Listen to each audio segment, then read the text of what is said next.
Let's learn to read English मध्ये आपले स्वागत आहे.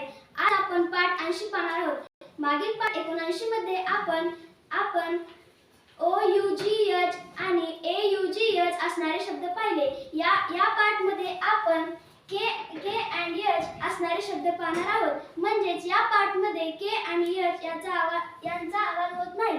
चला तर मग सुरू करूया.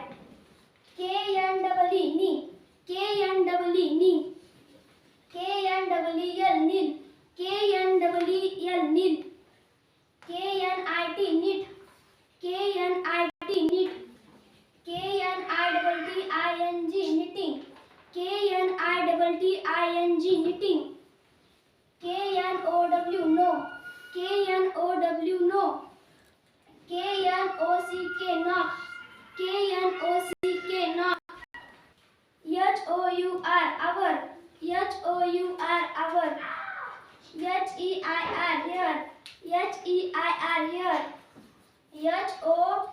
HONOR honor, HONOR honor, GHOST ghost, GHOST ghost, HONEST honest, HONEST honest, GHASTLY ghastly, GHASTLY ghastly. धन्यवाद.